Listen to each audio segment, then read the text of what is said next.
Des pyramides de l'Égypte au Pérou, en passant par le triangle des Bermudes, voici les découvertes les plus importantes faites par des satellites et des drones. Salut, c'est Zaba et commençons tout de suite. Mystère de l'Égypte. Une nouvelle tombe étonnante a récemment été découverte dans la nécropole égyptienne de Saqqara. Et grâce à l'imagerie satellite, les archéologues de l'université Charles de Prague ont identifié la tombe pour la toute première fois en 2022. Ils ont étudié d'anciennes cartes et les ont comparées à des images satellites. Toutefois, et comme vous vous en doutez, l'identification d'une tombe et son excavation sont deux choses extrêmement différentes. Cela a pris quelques mois, mais l'équipe est maintenant rentrée dans la tombe et ils ont même appris à qui elle appartenait. Il s'agit de la tombe de Ptahchepsès, mort il y a 4400 ans et enterré dans le cimetière royal de Saqqara. Et il y a 160 ans déjà, le chercheur français Auguste Mariette avait découvert la tombe, mais il n'a pas vraiment réussi à la fouiller entièrement. Mariette a mis au jour la fausse porte décorée et une poignée d'objets actuellement exposés au British Museum de Londres. Bien évidemment! Mais la découverte n'a pas fait l'objet d'un grand nombre de publications et peu de temps après, la tombe a été ensevelie sous les sables du désert. La partie la plus étonnante de la tombe est la biographie de Ptahchepsès inscrite sur la fausse porte. En gros, et comme toute biographie, elle nous raconte sa life et la société égyptienne d'il y a 4500 ans. Mais le plus important, c'est qu'elle a remarquablement été bien conservée. Il pourrait s'agir de l'une des plus anciennes biographies au monde. Et le texte de la fausse porte explique comment Ptahchepsès a été éduqué à la cour du pharaon Mykérinos qui régnait dans les années 2500 avant notre ère. Ptahchepsès a épousé la fille d'un autre pharaon, Tchepsékaf, qui a régné très peu de temps après Mykérinos. Apparemment, les pharaons changeaient, mais Ptahchepsès était indéboulonnable. Il est même le tout premier homme de l'histoire égyptienne, que l'on connaisse tout du moins, qui a épousé la fille d'un pharaon sans être lui-même membre de la famille royale. Sacré tombeur le Ptahchepsès. Tu m'étonnes qu'il voulait écrire sa biographie sur la porte avec de tels exploits. Et sa biographie indiquait même qu'il était fonctionnaire du gouvernement, sans toutefois donner des détails sur son travail. Ouais, le plus important, c'est ses conquêtes.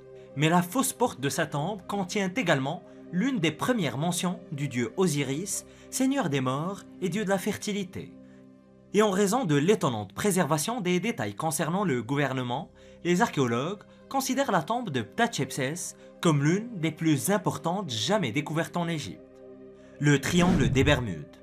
Grâce à l'un des satellites de la NASA, le mystère du triangle des Bermudes a peut-être été résolu une fois pour toutes. Calmez-vous, j'ai dit peut-être. Le triangle des Bermudes est le théâtre de légendes et de mythes, un endroit effrayant où des navires et des avions disparaissent sans laisser de traces. Certains pensent que des extraterrestres enlèvent des navires entiers dans le triangle, alors que d'autres suggèrent qu'un monstre marin féroce s'attaque aux navires qui ne se doutent de rien. Un Douglas DC-3 a disparu avec ses 3 membres d'équipage et 36 passagers en décembre 1948. Et en 1965, un jet privé s'est volatilisé. Et en 2017, un avion MU-2B a disparu des radars et son épave a été retrouvée plus tard. Et il ne s'agit là que de 3 exemples de catastrophes aériennes survenues dans le ciel du triangle des Bermudes. Et en ce qui concerne les incidents maritimes, la liste est tout bonnement gigantissime. Le premier incident connu est celui de l'USS Pickering en 1800, avec 91 personnes à bord disparues et présumées mortes. Et avec tous ces événements, on pourrait logiquement penser que des disparitions inhabituelles sont très courantes ici, mais ce n'est pas vraiment le cas. Pour être tout à fait honnête, le triangle des Bermudes est l'une des voies maritimes les plus fréquentées au monde. Il y a eu certes énormément d'événements très bizarres, mais comparé au trafic aérien et maritime de la zone, cela ne dépasse guère les statistiques mondiales des incidents de ce genre. Et même si certes, certaines affaires restent très bizarres et inexpliquées, les affaires continuent comme si de rien n'était. Mais pour la toute première fois, et grâce aux nouvelles données de la NASA, la source de tous ces événements très bizarres pourrait être percée. Et apparemment, le coupable, c'est les nuages. Des météorologues examinaient des images satellites lorsqu'ils ont repéré une série de nuages étranges en forme d'hexagone. Chaque nuage hexagonal mesurait entre 20 et 55 mètres de diamètre. Ces nuages auraient pu sembler intéressants n'importe où dans le monde, mais leur présence au-dessus du triangle des Bermudes était très suspecte. Randy Keiney de l'Université d'État d'Arizona a expliqué que les nuages hexagonaux sont également connus sous le nom de bombes atmosphériques. Ces nuages sont formés par des micro-rafales d'air qui frappent la surface de l'océan et remontent ensuite dans les nuages. Et avec le rebond des micro-rafales se répétant sans cesse, ils créent des vagues incroyablement grandes. C'est un peu comme si l'on soufflait sur une tasse de café chaud et que le café débordait sur le côté de la tasse. Et les scientifiques pensent que ces bombes atmosphériques, comme ils les appellent, pourraient être assez puissantes pour faire chavirer un bateau ou même créer des turbulences susceptibles de déséquilibrer des avions. Pour l'instant, ce n'est qu'une théorie, mais il semble plausible que tous les bateaux et avions qui ont disparu dans le triangle des Bermudes aient été détruits par un nuage hexagonal et des vagues scélérates. Mais si vous avez d'autres théories, n'hésitez pas à me les dire en commentaire. La construction des pyramides. L'espace a révélé exactement comment les pyramides de Gizeh ont été construites, ou du moins en partie. Ces découvertes étonnantes bouleversent l'histoire de l'Égypte telle qu'on la connaissait jusqu'à présent. Les scientifiques affirment aujourd'hui que les pyramides ont été construites avec de l'eau. Mais comment est-ce possible? Les pyramides égyptiennes ne sont-elles pas situées en plein désert, me demanderez-vous? Et même si vous ne me l'avez pas vraiment demandé, je vais vous répondre quand même. J'adore rire. Le Nil coule tout près de l'endroit où se trouvent aujourd'hui les pyramides, un tout petit peu moins que 9 km. Mais avant 4000 ans, le Nil était beaucoup plus proche des pyramides. Le docteur Ayman Ghoneim a utilisé des données satellitaires radar pour examiner la vallée sablonneuse du Nil et tenter d'identifier les cours d'eau asséchés. Il a ainsi découvert un cours d'eau qui traversait autrefois Gizeh. Il est impossible de le voir depuis le sol et il n'est visible que grâce aux données satellitaires. Mais le cours d'eau est bien là. En effet, il s'agit d'une véritable preuve physique qu'au moins un canal coulait jusqu'aux pyramides. C'est peut-être la découverte que tout le monde attendait pour expliquer comment les pyramides ont été construites. Et s'il existait une voie d'eau jusqu'aux pyramides, il y a de très fortes chances que de lourds blocs de pierre aient été transportés à l'aide de bateaux. Les travailleurs n'ont pas vraiment traîné les blocs sur le sable comme l'ont supposé des chercheurs du 19e siècle. Ce sont des marins qui ont transporté les énormes briques de pierre sur des bateaux directement sur le site de construction. Imaginez un peu la différence entre rentrer chez soi avec un nouveau canapé et se faire livrer devant sa porte. Et la preuve de la présence d'un cours d'eau est tout simplement révolutionnaire. Mais en bon rabat-joie que je suis, je dois bien vous dire qu'il y a un mais. Mais voilà, mais c'était sûr en fait! C'était sûr! Et bien qu'un cours d'eau ait été identifié, les scientifiques ne peuvent pas dire avec certitude s'il était actif pendant l'Ancien Empire, il y a environ 4700 ans. Mais si c'était le cas, le docteur Ghoneim a proposé une théorie très étonnante. Selon elle, si le bras naturel du Nil s'est effectivement écoulé directement vers les pyramides, celle-ci pourrait avoir été une sorte d'entrée dans une vallée perdue. Les pyramides auraient pu se trouver dans un ancien port et au-delà dans une vallée qui n'a jamais été vue par l'homme moderne. En tout cas, autant que vallée fertile avec un bras du Nil. Et ces recherches menées grâce à des images satellites pourraient changer l'Égypte telle que nous la connaissons. Les archéologues pourraient bientôt découvrir des villes entières qui ont disparu dans le désert lorsque le Nil s'est déplacé et que le canal s'est asséché. Et accrochez-vous bien vos chaussettes car ce n'est pas tout. La défunte voie navigable n'atteignait pas seulement les pyramides de Gizeh, elle s'étendait bien au-delà des pyramides, passant à proximité de près de 38 sites historiques sur son chemin vers Fayoum. L'oasis de Fayoum se trouve à environ 60 km au sud-ouest du Caire, et les scientifiques l'appellent la branche Aramat. Et tout au long de ces rives perdues pourraient se trouver des temples, des villes et des secrets oubliés des pharaons. La transformation du Pérou. Encore une fois, les satellites pourraient avoir percé l'un des plus grands mystères du passé. Le scientifique Parker Valkenburg achevait un projet de cartographie de la transformation du Pérou. Le projet consistait à cartographier d'incroyables zones archéologiques tout autour du Pérou. Le résultat final est une carte du passage brutal d'une culture ancienne à une culture autochtone péruvienne conquise par les forces coloniales. Parker a consacré plus de 10 ans de sa carrière à la compréhension du Pérou au XVIe siècle. C'était une période très instable pour la myriade de groupes autochtones d'Amérique du Sud. Les forces espagnoles ont conquis l'Empire Inca, ce qui a entraîné une période d'intenses bouleversements sociaux. Et on estime même que 2 millions d'autochtones péruviens ont été chassés de leurs terres traditionnelles et poussés vers des villes aménagées. Et ce que les Espagnols ont fait au Pérou reste très similaire à ce qui s'est passé en Amérique du Nord, où les Amérindiens ont été contraints de vivre dans des réserves.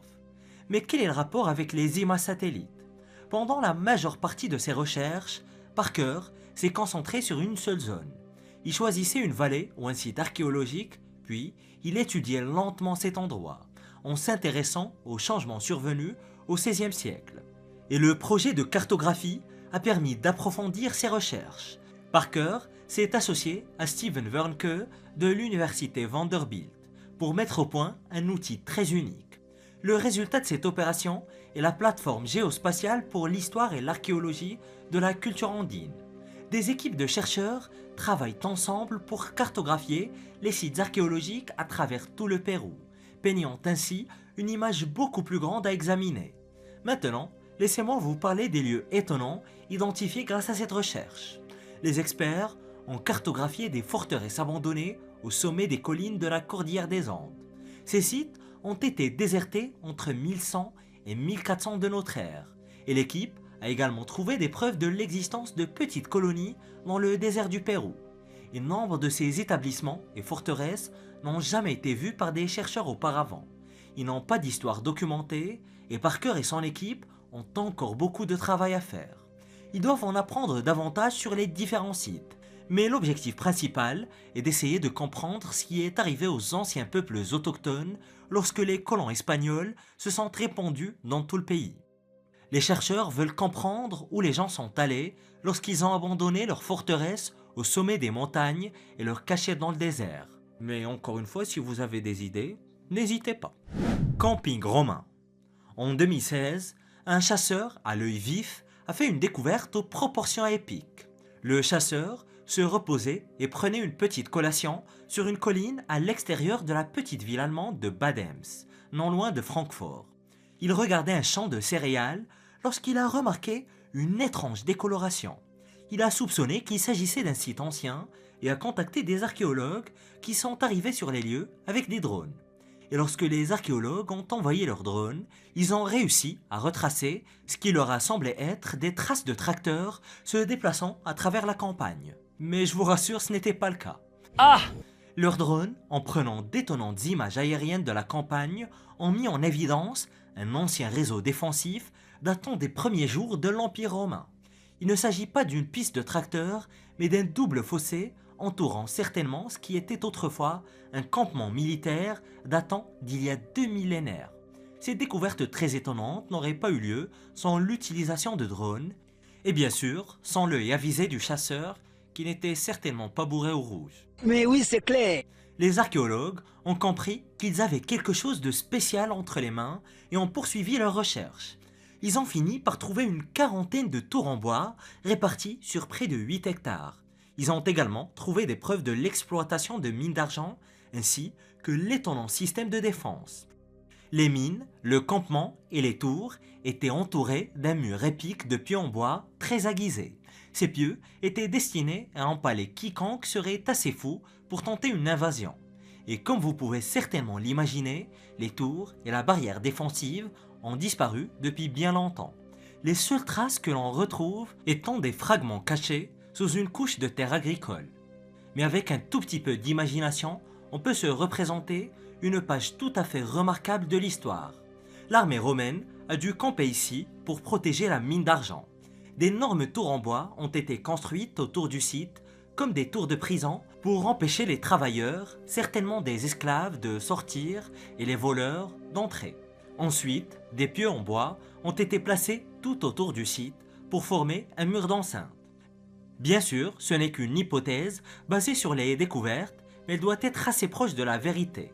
Ce n'est qu'une des nombreuses découvertes récentes faites grâce aux vues aériennes fournies par les drones et les satellites. Et au cours des dernières années, les archéologues ont fait des dizaines de découvertes similaires dans les champs, les jungles et les déserts. Par exemple, des forteresses de la route de la soie viennent d'être découvertes dans le désert afghan grâce à des satellites espions. Morale de l'histoire, si vous allez à la chasse, mollo sur le vin, car vous pourrez trouver bien plus que du simple gibier. L'île de Starbuck. En 2021, le monde entier était obsédé par l'île Starbuck. Un TikTok est devenu viral montrant quelqu'un zoomant sur une île mystérieuse sur Google Earth. Le monde entier a été captivé par cette île, toute petite, au milieu de nulle part et totalement inhabitée. Pourtant, l'utilisateur curieux de Google Earth a découvert ce qui semblait être une route menant à une sorte de structure artificielle. Et en l'espace de 2 jours, la vidéo a été visionnée plus de 5 millions de fois. Tout le monde mourait d'envie de savoir ce qui se cachait sur l'île Starbuck, et les suppositions allaient bon train. Pour certains, il s'agissait de l'Arche de Noé, d'une piste d'atterrissage datant de la Seconde Guerre mondiale, d'un vaisseau spatial écrasé ou d'un rocher particulièrement beau. Mais la vérité, hélas, est bien moins excitante. Oui, je sais, je suis rabat-joie. Et pour être tout à fait clair, l'île Starbuck n'a aucun rapport avec Starbucks. Vous savez, les cafés qui coûtent la peau du... Mais fait très amusant, le nom Starbucks vient d'un personnage de Moby Dick. Je sais, vous en avez rien à battre, mais je vous le dis quand même. Et au 19e siècle, Starbuck était un nom de famille assez courant. Quoi qu'il en soit, revenons à la véritable île. En 1823, l'île Starbuck a été découverte par le capitaine Valentine Starbuck et qui est parti de Nantucket. L'île est devenue un endroit très populaire pour l'extraction de guano en raison de la présence de nombreuses chauves-souris. Et bien que l'île n'ait qu'une superficie de près de 15 km² et une altitude maximale de 20 mètres au-dessus du niveau de la mer, c'est un véritable paradis biologique. L'île abrite des oiseaux marins, des requins et des raies montas.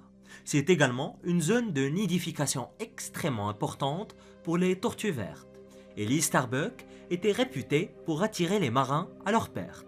Elle a connu de nombreux naufrages, comme celui de 1887 où le 3-mât Diana a fait naufrage le 11 août lorsqu'il a heurté un récif près de l'île Starbuck. L'équipage a pu atteindre le rivage sain et sauf, mais lorsqu'un bateau de sauvetage est arrivé, tout le monde n'a pas pu monter à bord. L'équipage a dû tirer au sort pour savoir qui serait sauvé et qui devait rester sur l'île. Et il n'existe aucun document indiquant si les personnes restées sur place ont survécu, ni même s'ils sont revenus les chercher. Et quant aux sentiers et à la mystérieuse structure qui ont fait le tour du monde en 2021, ils sont tous deux très faciles à expliquer. Le bâtiment date de l'exploitation industrielle du guano au 19e siècle. Terre-Neuve. Les Vikings ont-ils vraiment été les premiers Européens à poser le pied en Amérique du Nord ? C'est une question sur laquelle énormément de scientifiques se sont repenchés très récemment. Sur l'île de Terre-Neuve au Canada, il existe un lieu appelé L'Anseau Meadows. Il s'agit d'un site archéologique qui contient les ruines d'une colonie viking confirmée. Et un deuxième site a été découvert à Terre-Neuve, à Point-Rosé, et qui semble avoir été un site de traitement du minerai de fer. Ces 2 sites suggèrent que les Vikings sont arrivés au Canada 500 ans avant la naissance de Christophe Colomb. Et le chercheur William Jamesville tente de découvrir des vérités encore plus importantes sur les Vikings en Amérique du Nord. William s'est récemment rendu à Terre-Neuve où il s'est servi de photographies satellites de télédétection pour rechercher des preuves de présence viking, mais aussi d'éventuelles preuves de l'existence de marins phéniciens il y a des milliers d'années. Et selon les sagas nordiques, Leif Erikson est arrivé en Amérique à l'automne 986. En tout cas, selon les interprétations. Et les découvertes archéologiques faites à L'Anseau Meadows suggèrent que ce site date du XIe siècle, ce qui n'est pas trop éloigné de ce que disent les sagas. Mais que faisaient les Vikings à Terre-Neuve ? La meilleure hypothèse des chercheurs est qu'ils récoltaient du fer des tourbières. Il s'agissait peut-être d'une activité estivale saisonnière que les Vikings pratiquaient chaque année. Ils naviguaient jusqu'à Terre-Neuve, extrayaient le fer et rentraient chez eux pour éviter l'hiver.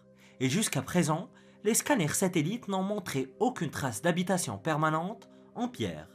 Les scanners et les archéologues sur le terrain n'ont trouvé que des bâtiments à base de bois, de terre et de végétation. Et c'est là où réside toute la différence. Si les Vikings vivaient en permanence à Terre-Neuve, ils auraient bâti des habitations en pierre pour survivre au climat rigoureux. S'ils s'y trouvaient temporairement en été pour récolter le minerai de fer, ils auraient construit des maisons en terre et en bois. Et jusqu'à présent, seules des maisons en terre et en bois ont été découvertes. La télédétection de William n'a pas permis de trouver de nouvelles preuves fiables de l'activité des Vikings, pas plus que les données satellitaires n'ont prouvé que les Phéniciens avaient navigué de la Grèce au Canada bien avant les Vikings. Mais William a identifié une série de ce qui semble être des têtes humaines gravées le long de la côte de Terre-Neuve comme des géoglyphes. Ces têtes ressemblent aux créatures humanoïdes des lignes de Nazca au Pérou. Et ces découvertes sont préliminaires et n'ont pas encore été confirmées par la communauté scientifique. Personne ne sait si ces têtes ont été dessinées par des Vikings ou par un groupe indigène. Mais la seule chose qui est sûre, c'est que Terre-Neuve a une histoire tout bonnement époustouflante, une histoire qui a été hélas négligée pendant bien trop longtemps. Et ce qui a été découvert dans ce tombeau égyptien est une première dans l'histoire de l'archéologie et ne peut toujours pas être expliqué. Découvre-le en cliquant sur cette vidéo.